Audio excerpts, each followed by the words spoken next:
Minä olen Mikko Simola, asun täällä Hollolan Kallilassa ja yrittäjäurakoitsija.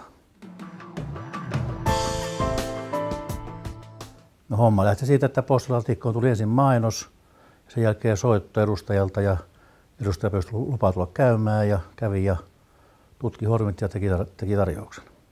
Tässä on vanha talo ja Rantasaunan on vanhat hormit. Ei ollut itsellä edes tietoa eikä aavistusta, kuinka huonossa kunnossa ne voi olla, ja turvamies tutki hormit ja kertoi tilanteen.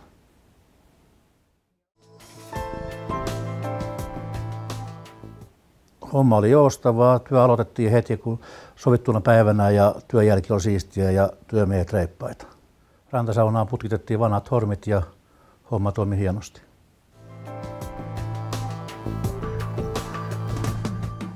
Voisin suositella hormiturvamiesten palveluita muillekin. Itselle tosiaan tehtiin rantasaunaremontti ja tähän uunin on tulossa ja melko varmasti käytän heidän palveluitaan tässäkin uunissa.